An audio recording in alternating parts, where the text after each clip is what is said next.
chọrọ ngwa onye ọbụla na-eme dibịa maọbụ eze nwaanyị bụ na okongwu dibịa bịa be gị agwọ bata be gị buru ụzọ gbuo okongwu dibịa bifo ịchọwa agwọ maka na okongwu dibịa jọkọrọ agwọ mara ngoro ezigbo mmadụ n'ọbụla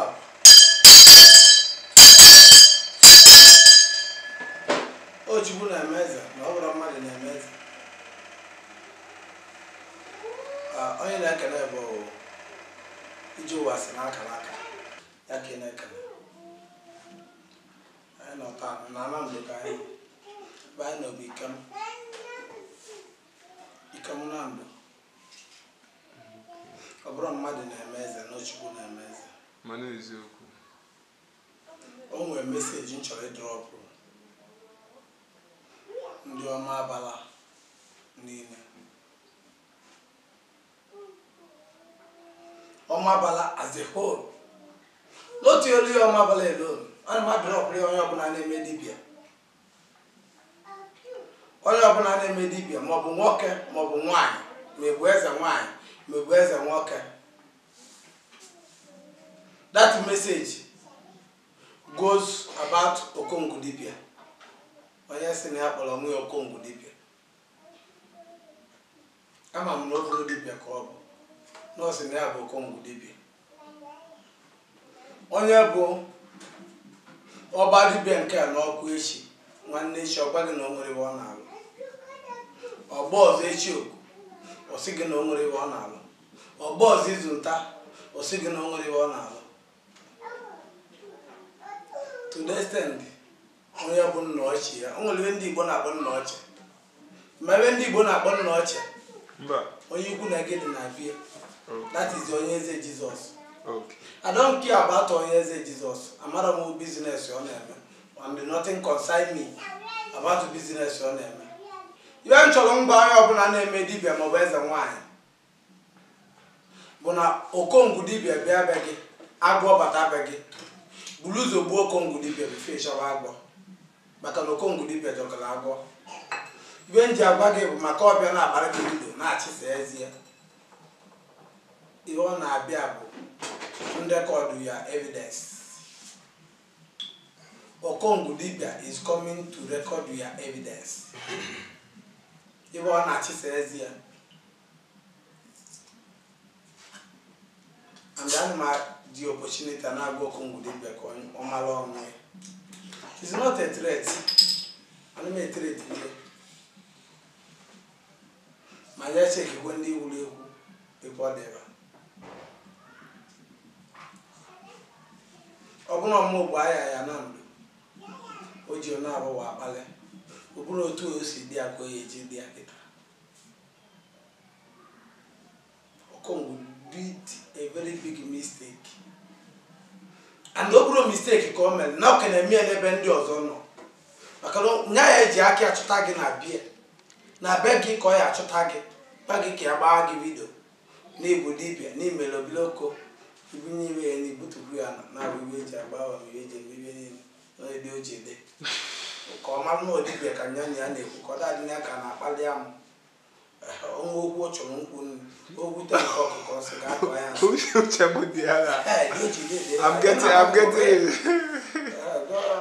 ana m agwara gị ka onwe ebe kọtụ kọtụ enigwe ya ka ọ bụ m ka ọma nọ nya nọdogwu na-ekwu okwu mma agwa ebe mụ na ya fụrụ na Aguleri gwa ebe nsi enyapụta Aguleri o nwela ọkụ mbọsị a na ọpụtara ọbụna ọpụtara nweta ya nso oyi dị ebe na-esu ọsọ maka mma ezi m ma arụba kpụọ ya na ala tinye ibe tipụnosi metụtụ na maka asị m na-egbu egbu ogwu etinye ibe ọma na okwururu ọnụ onye gbachi ajọ okwu eme ya dị ibe ọma na otu ikuku gbara ajọ okongwu na-egbu ajọ karịrị ọnụ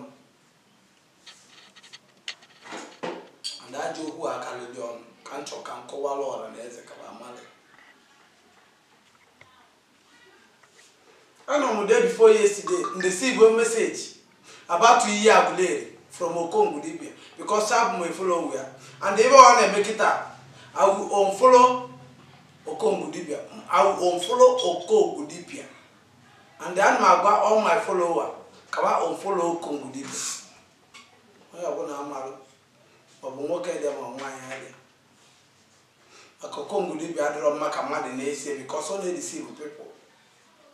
One bụ na Okongu Dibia nwere ike ọ sị na ya marụ na onye a bụ fake ọ gbara mmadụ vidio sị na onye abụ bụ ezigbo mmadụ na onye akarịsịrị dibia isobe Okongu echi nwanne echi ọ sị gị na onye abụ bụ fake dibia ibuke na iyi Aguleri ebe ego Okongu Dibia machine na igo Okongu Dibia na demand bụ na life ya n'aka iyi Aguleri and n'aka onye eze Jizọs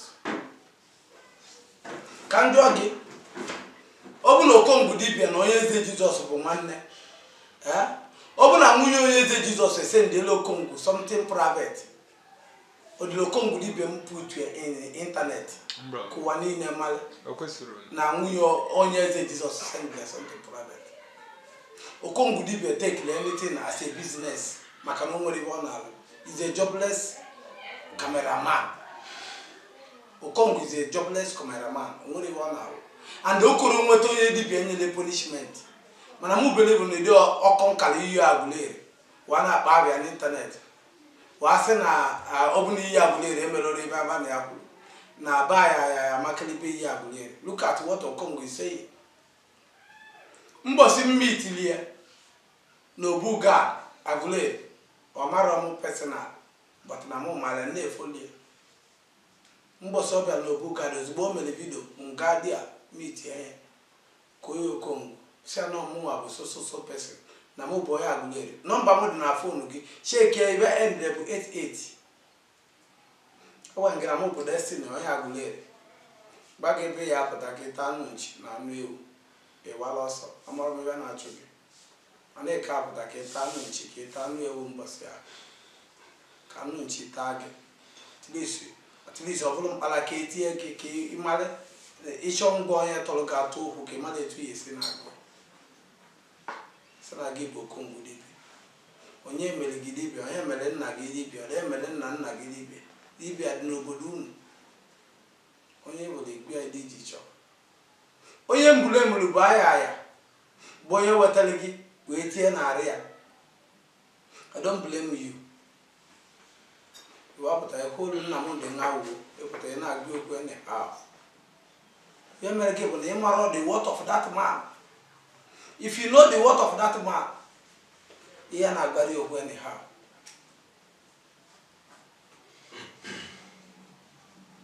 Man, you should go in Jesus. One name Maggie.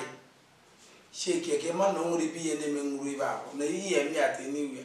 Man, I am blamable by Jesus, American one appearance.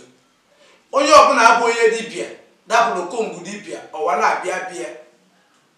Okongu Dibia, Jokalagua. Okongu Dibia meketa o when we go meleke wa put on internet wa complain no mmeso Okongu Dibia wa fight take because Okongu Dibia wetro zin do yo na boy Dibia so you wanna be abun my secret ko expose where ko dile follower it's nothing ko dile follower Okongu Dibia ba anu man ko obo nwere onye obo is there nothing is a useless human being nwere onye obo acha m ngwe akwụwa niile mmadụ maka ya o nwere iwe ọkacha eme ana m follow ma ana m agwa my follower ka on follow Okongu Dibia on follow onu ya na o nwere onye ọ bụ is a nothing benja gunu bụ kochu n'ụdị ya maka ọ na-ala bụ ndị mmadụ bebe isi ya nya sovedi ọbebọsị gị ngị sovedi bi edio na anọ nya kalitara echi ọ bụ na onye dibia bụ enyeri ego o sigi ngi so beze dibia no bros onye nke abụ ma duto na onye abụ enyeri ego so which is o ji agba ndị dibia camera because of money. Ani me melo onye ọbụla na-eme dibia ebele na Okongu Dibia na abata be gị Okongu Dibia jọkara agwọ bata be gị Okongu Dibia bata be gị gbuo Okongu Dibia before ịchọba agwọ na Okongu Dibia jọkara agwọ Okongu Dibia is deadly than cobra. That's what I said. Wana agwa na bara na agwa ma bala na agwa onye ọbụla bụ ya Nigeria bụ onye na-eme dibia si akụshi edi ale go Okongu Dibia no nye batazi na ịbata ọ bụla ịbụ onye dibịa na-achọ ka ị promote onwe gị ijiri vidio see onwe gị send onwe gị na Facebook o nwere onye bụ Okongu dibịa. Okongu dibịa cannot help you. Ọ mara onye na-ekwu mgbe a si mbọsị ọ bịara na Obu Gad Aguleri onye solie si anyị nọmbịa 88 and the number onye m nọmbịa my is number inside my phone but I nwere m ike ikpe maka na o nwere ụlọ ya abalị m ụbịam ka ọ bụ nye nwa mbịa m nso bụ nna m ego nke njeji is a poor man. Okongu dibịa is a poor man and is a small boy to me. Check upon all the betrayal, even in no betrayal, Okonwe moto on aba. He's still a poor man. Omura no go he's still a poor man. Yeah, Obakoji aga. Obakoji agani. Okono ebele moto bi iya Aguleri. Alume. Iya Aguleri abone ni biele moto nyaka na aguziku ego na internet. Alume. See me me say Chawonye Jesus in iya Aguleri. But I want to use this opportunity to advise Onyeze Jesus. Ese na ndi jidalge na 18 million. Well, 15 million leader na moto mobu 85 million leader na moto. Mahwale na onye kidnapper leader kidnapper 1,000. It wasn't about 2,000. Mahwale ji ugbo 1,000. Kide ji n'ọnụ gị kotolo onwe gị okwu. Ndị a wujidere gị ka na-abụ gị n'ịntanetị. Aka ma adịrị ọkpa ma adịrị ya. But ọ bụrụ ibe ya eli Okongu dibịa mkpali ga akpali. Ikwuru ochiari nke bụ Onyeze Jesus. Epụta iwu asị na anara gị 18 million. Inwe 18 million. Ịma ibe a na-akpata ego. Ego ibe anyị na-awụ ya na mmiri bụ ewu asị iji apụta. Ka esi na gị 18 million. Take away your time. Ka ide ji n'ọnwụ gị kọtara onwe gị. Ụmụaka ahụ mekọta wa wọchịa the video imere na anaghị 18 million. Vamainos ego ba anaghị na 18 million. Ịma n'ike jiri ugbo onwe ego ba anaghị 10. Na n'ime ego a na ịma n'ike jiri 17 million. So ya aka ya bịa for balance. Ka ide kọtara onwe gị okwu. Ihe ndị agba gị bụ uche gị dị Onyeze Jesus. This one is going direct to you. Ise na Okongu dara ụbịam na-achọ onye oyi eji kpata ego. Gbọpụta ụtụtụ mee vidio maka mmadụ. Okongu na n'iyi nwere uru ọbara unu kwesịrị mmanụ ọ bụla ọmụ bụ aya ya na ndụ nchọntụ Okongu alụsa will not present it in the internet. Kedu ebe na tụrụ Okongu alụsị na internet ma mma na ụbịam ka ọ bụ Okongu dara ụbịam and ndị bebe dara ụbịam. Kedu ebe ị na-egosiri ya na internet ị na-eme more celebrity. So that thing wutere m so much. Say bụ Okongu dibịa nya bekwa ebe wa na-agba maka na o nwere nnụnụ ndị be anyị na-akpa amaka ntị ebe a. O nwere nnụnụ ndị be anyị na-akpa amaka ntị ebe a. Ọ sị na mmụ arọ na-ebere ozi ebe wa na-agba na nya bụ amaka ntị ebe a. Mmụ arọ na-ebere ozi ese wa na-agba na nya bụ amaka ntị ebe a. Eye ebere ozi ebe no orogbo obe wee se wa agba ya na ebe koro ozi ebe. Ihe nji agba ngị bụ Okongu dibịa bụ uche gị dị ya.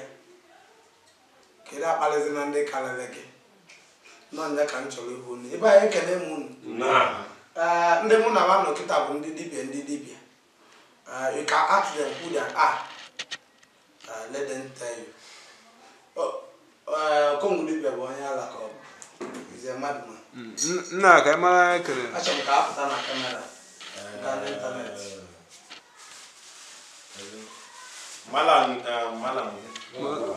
Malam Goro. ezigbo mmadụ. Onye na-ekwu okwu bụ Chinonso na ọgwụgwọ Malebola. Dibịa ka mbụ. Mụ bụ ya nwere nne nwaanyị na mụ n'ọdọrọ ube m na-ekwu mmeza. Ọhụ nwoke kwuru okwu ma okwu abụọ kwuru begote. Maka na onye na-amara ka ọra ebuba ya mabani na nwatakịrị ahụ a na-akpọ Okongu dibịa. Okongu dibịa bụ alụ ka ọ na-ebute ebe anyị ekene mụ. Ebe o ji ebute ebe anyị ekene mụ na ahụ nne bụ na ọ na-ekwu amara ka ara ma mgbe nwere time of people. Ejiri onwe time of people ihe ikwuru bụ ịbịa be m wee gba m ya ihe m nwere mmemme m wee mee ya ma daa meseji nwanne m nwoke sendịrị Okongu dibịa nyatra ya ka ọ ga-enye ka ọ mente ka ọ nwee ike nachie back amend izue maka na nwere aka ndị ọya adabanye aka ndị ọya adabanye bụ aka ndị dibịa and ndị dibịa abụrụ dibịa niile ka ọya adabanye n'aka ha dị free na nwere ọya adabanye n'aka onye a na-agba ọnụ owo mana nwere ọya adabanye n'aka onye ya etinyere oli ọnụ ma ọ ma mee uche ya na-ebu na dibịa ka onye a na-eme so nwere much thing anyị nwere anyị ekwu nọ na that message o sendịrị nya welilie bụ ezi ọnụ nya wepụ aka nwere ọrụ maka ọwụrụ aka mmadụ jụọ onye nọ n'akụkụ onye ọ bụ nna Lozi Igbo Ndụ nna emela ekele gbara ngoro ezigbo mmadụ ọmụ bụ nna Lozi Igbo Ndụ dibịa ka m na-eme egwu m si na-adị nwoke mmadụ dị anya mma iji bụ na isi gbasara akara aka ekwuchi iwe oyi gbasara okongwu dibịa okongwu dibịa na-emere ozi n'anya ọ bụrụ ozi ele mmadụ iji eme ka ọ na-eme e kwesịrị ka a chọọ onye ibe n'anya so advice ndị onye okongwu dibịa bụ nya were ilie bụ ezi ọnụ ka ọ mara ebe ọ dị eme ngara ka o wepụ aka enwe n'obe ka ọ ya were aka mmadụ n'ọnya ka ndị egwu na mmadụ nọ n'obe ekele dị n'obe kwuru ebe a ọkụkọ ọra m mara ngoro ndị kwuru okwu ekwuchi okwu n'okwu sigo okongwu dibịa itete dịkwara mma ihe ma bụrụ onye nya wepụ n'aka enwe n'ọrụ bifo ụwa aka mmadụ na ekwuru m onye na-amara ihe eme na dibịa nya ji alụghị ugbo na Chineke ya esi ebe a gosi ọ bụrụ pụta ebe nzu n'anya nna gị emere odibịa nne gị emere odibịa nna gị emere odibịa isi na igbo ewu odibịa kadị ka ị esi wee mezi dibịa ọ bụ dị eji eme na ọzọ mere esu na-ekwuchi okwe n'okwu o kwuru okongwu dibịa wepụ aka enwe n'obe ka ọ ya nwere aka mmadụ kịta ka bụkwa n'igbo